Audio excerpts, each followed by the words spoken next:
Shalom dan selamat pagi kepada saudara-saudari yang dikasihi dalam Tuhan. Hari ini saya akan menyampaikan sebuah renungan yang bertajuk Melihat Selumbar. Ayat inti dalam Lukas 6 ayat 41 hingga 42. Mengapakah engkau melihat selumbar di dalam mata saudaramu, sedangkan balok di dalam matamu sendiri tidak engkau ketahui? Bagaimana engkau dapat berkata kepada saudaramu, "Saudara, biarlah aku mengeluarkan selumbar yang ada di dalam matamu," padahal balok yang di dalam matamu tidak engkau lihat?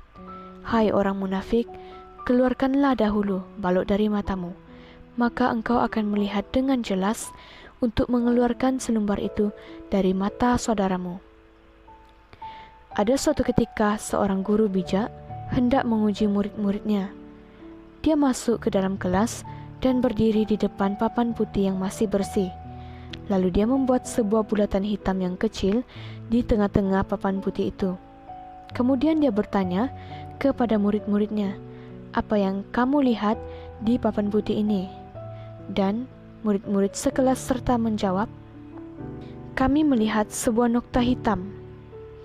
Guru yang bijak itu sambil tersenyum menjelaskan kepada murid-muridnya, "Anak-anakku, pada umumnya manusia sangat suka melihat nokta hitam ini daripada papan putihnya. Itu membuktikan bahwa manusia suka melihat kesalahan atau kelemahan orang lain, meskipun hanya sekecil seperti nokta hitam ini. Papan putih yang besar ini seolah-olah tertutup oleh nokta hitam ini.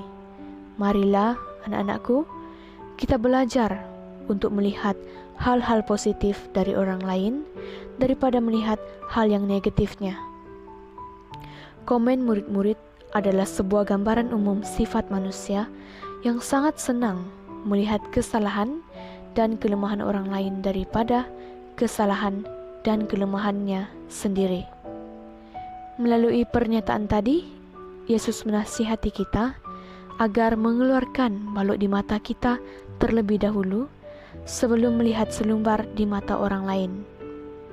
Jika kita selalu melihat selumbar di mata orang lain tanpa melihat balok di mata kita sendiri, itu sama saja kita merasa diri paling benar.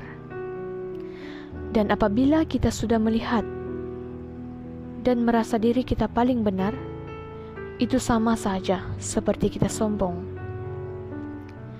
Jadi, janganlah kita menuntut orang lain untuk mempunyai kedudukan yang tinggi tanpa kita lebih dahulu mempunyai kedudukan itu.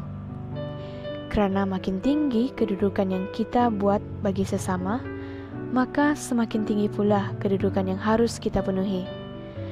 Daripada kita mencari-cari kesalahan orang lain yang dapat dikritik dan dihakimi, lebih baik kita melihat keberadaan diri kita sendiri di hadapan Allah.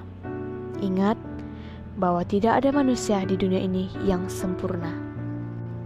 Saudara-saudara yang dikasihi, kiranya renungan ini akan dapat mengajar kita untuk lebih bijak dalam mempertimbangkan diri kita sendiri sebelum kita mempertimbangkan saudara kita. Terima kasih, Tuhan Yesus memberkati.